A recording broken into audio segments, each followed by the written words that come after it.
Assalamualaikum warahmatullahi wabarakatuh. Hari ini kita akan belajar tentang materi yang baru, yaitu hukum kekekalan momentum. Nah, kalian sudah mencatat seharusnya ya di buku kalian masing-masing tentang hukum kekekalan momentum. Karena hari ini kita ada kegiatan, jadi materi kali ini kita bahas dari YouTube dengan video begitu ya. Jadi kita mulai hukum kekekalan momentum. Tapi sebelum membahas tentang hukum kekekalan momentum, mungkin perlu saya sampaikan dulu tentang tumbukan, karena ini berkaitan. Jadi untuk mengawali pembahasan tentang hukum kekekalan momentum, lebih dulu saya sampaikan tentang tumbukan. Jadi tumbukan itu intinya ya tabrakan begitu, atau mungkin hentakan. Kalau contohnya mungkin tumbukan, kalian pernah dengar kata menumbuk gitu ya. Di sini ada sambal ya, jadi ngulek sambal atau menumbuk sambal itu juga merupakan peristiwa tumbukan. Ketika membuat sambal geprek misalkan, itu dikeprek, itu berarti menumbuk begitu. Atau mungkin contoh yang lain ketika bermain biliar, ketika bola didorong kemudian menabrak bola yang lain, nah peristiwa tabrakannya itu kita sebut sebagai tumbukan. Bahkan ketika bola itu didorong oleh sticknya itu juga merupakan peristiwa tumbukan antara stick atau tongkatnya dengan bola, kemudian bola dengan bola, atau mungkin bola dengan tepian ini mejanya yang sekitar sini ya, itu juga merupakan tumbukan. Nah, contoh yang konkret di kehidupan tumbukan yaitu peristiwa tabrakan ini. Jadi ketika misalkan ada mobil menabrak mobil, itu secara ilmiah, secara fisika disebut tumbukan gitu. Nah, kemudian selain peristiwa yang bentuknya seperti tabrakan itu, bisa juga tumbukan itu berupa hentakan. Jadi misalkan ada orang yang naik perahu seperti ini, kemudian dia mau ke darat. Nah, ketika dia berpindah dari perahu ke darat, dia melompat. Nah, ketika melompat, dia mendorong perahunya. Secara tidak sadar dia mendorong perahunya. Nah, ini juga merupakan peristiwa tumbukan yang terjadi secara singkat, adanya tumbukan antara kaki dengan perahu gitu. Jadi walaupun bentuknya bukan tabrakan, tapi yang seperti ini juga disebut sebagai tumbukan. Jadi kita berlanjut ke hukum kekekalan momentum. Jadi kita tadi sudah membahas singkat tentang tumbukan. Jadi tumbukan itu intinya kan tadi pertemuan dua benda yang punya momentum gitu ya, secara ilmiah seperti itu. Tapi secara gampangnya tadi bisa berupa pukulan, tabrakan, atau hentakan begitu. Nah, sekarang hukum kekekalan momentum itu menyatakan bahwa jika tidak ada gaya luar yang bekerja pada suatu benda, maka momentum sebelum tumbukan akan sama dengan jumlah momentum setelah tumbukan. Jadi untuk lebih jelas mungkin kita contohkan dengan ilustrasi.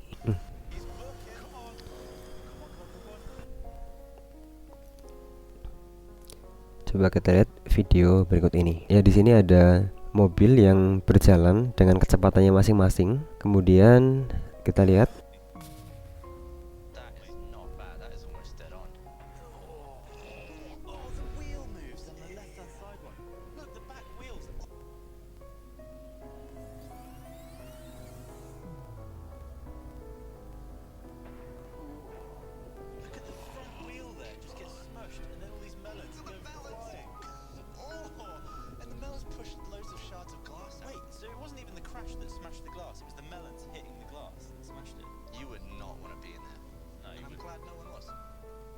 ya, di sini awalnya mobil itu berjalan dengan momentumnya masing-masing, punya kecepatan masing-masing.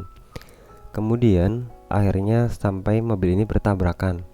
Jadi terjadi tumbukan. Kemudian tadi bisa dilihat bahwa terjadi semacam gerak memantul. Jadi masing-masing mobil setelah tabrakan mundur. Nah, itu nanti menurut hukum kekekalan momentum, momentum sebelum kedua mobil bertabrakan akan sama dengan jumlah momentum setelah mobil itu bertabrakan. Nah, jadi hukum kekekalan momentum tadi bunyinya, jika tidak ada gaya luar yang bekerja pada benda, maka jumlah momentum sebelum tumbukan sama dengan jumlah momentum setelah tumbukan. Jadi kalau kita buat yang lebih sederhana ya, misalkan ada dua buah benda seperti mobil tadi. Misalkan ini kita sebut sebagai benda 1, yang ini benda 2. Benda 1 ini berjalan ke kanan dengan kecepatan tertentu. Terus yang benda kedua ini ke kiri dengan kecepatannya sendiri begitu. Kedua benda punya momentum masing-masing yang kita sebut momentum 1 sebagai P1, momentum 2 benda 2 itu dengan P2. Sebelum mereka bertabrakan, jumlah momentumnya misalkan yang P1 misalkan 10. Jadi benda 1 momentumnya 10. Kemudian benda 2 momentumnya misalkan 5. Maka setelah mereka bertabrakan, momentum benda 1 misalkan menjadi 8, maka momentum benda 2 di sini pasti menjadi 7. Begitu. Jadi ketika sebelum bertabrakan, momentum benda 1 besarnya 10, kemudian benda kedua momentumnya 5, totalnya menjadi 15, jumlahnya 15. Kemudian setelah tumbukan, benda 1 dari 10 berubah menjadi 8, benda kedua dari 5 menjadi 7.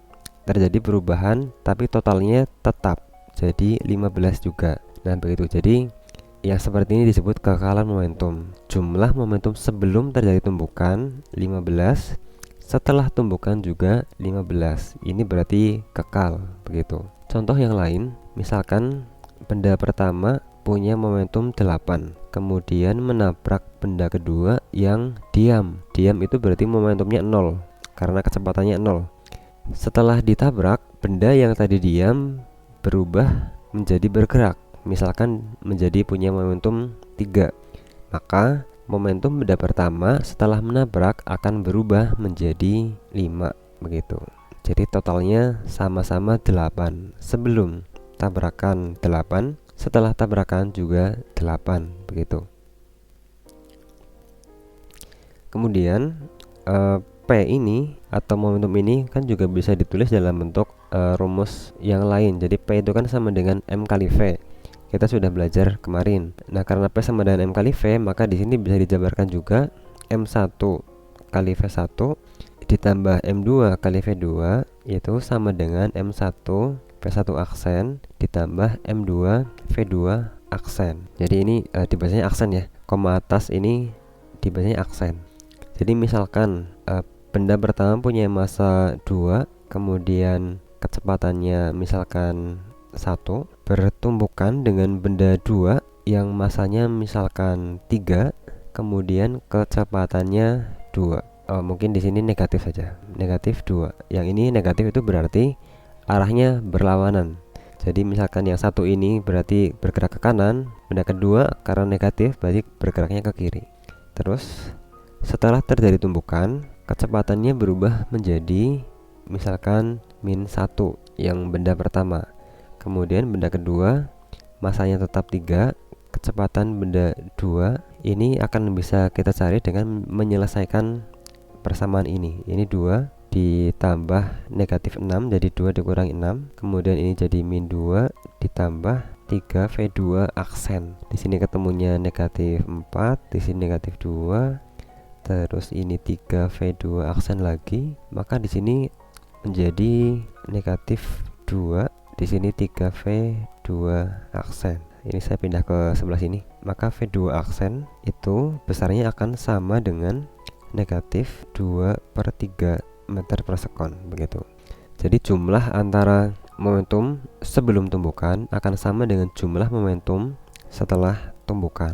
Itu intinya jumlah total momentum benda pertama dengan kedua sebelum tumbukan akan sama dengan momentum benda pertama dan kedua setelah tumbukan. Untuk masing-masing benda mungkin terjadi perubahan. Yang ini misalkan awalnya 10 menjadi 8, yang dua awalnya 5 jadi 7. Tapi secara keseluruhan sistem itu totalnya akan tetap. Jadi ini tetap 15, setelahnya juga 15. Yang kedua ini contohnya awalnya 8 maka akhirnya tetap 8 begitu. Itu yang dimaksud dengan kekekalan momentum.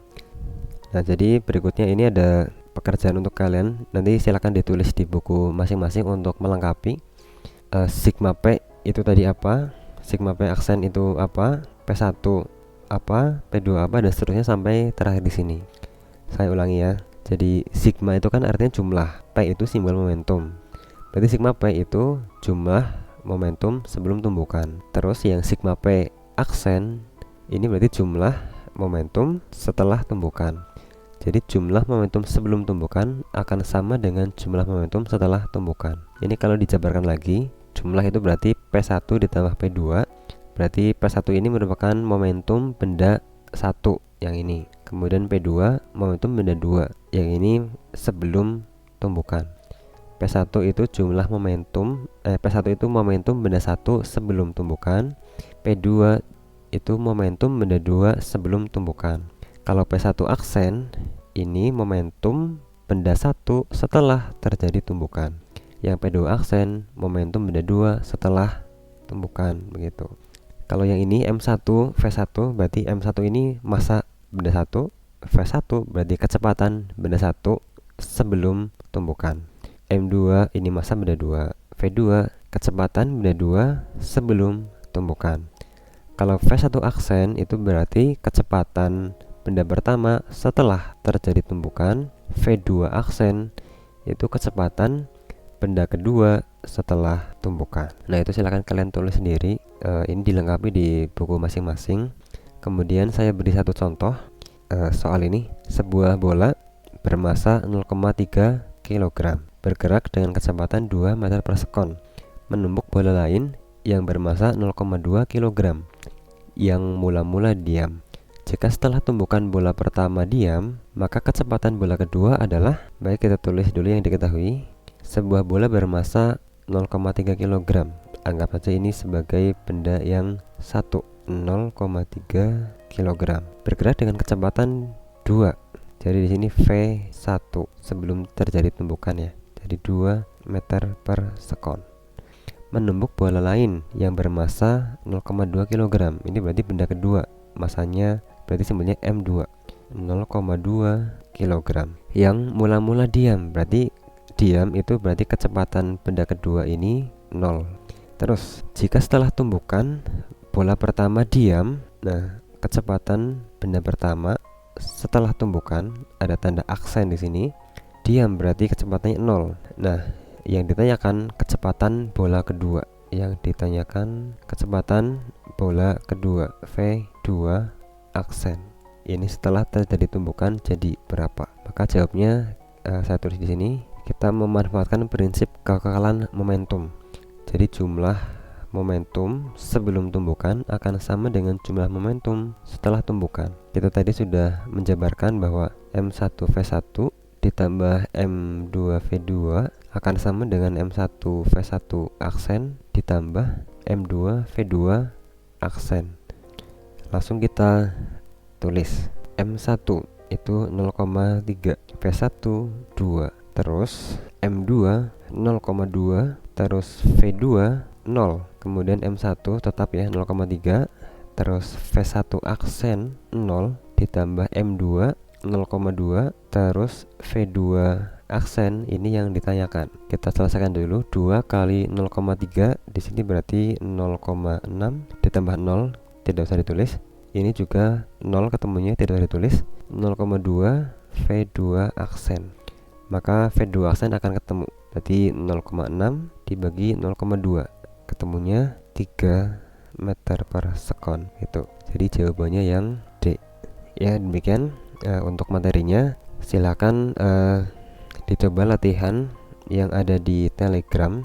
2 soal yang nomor 7 dan 8 itu bisa dimulai dari yang nomor 8 dulu saja untuk lebih memahami. Jadi membuktikan kalau kalian sudah paham, harusnya yang nomor 8 dan 7 itu harusnya bisa begitu.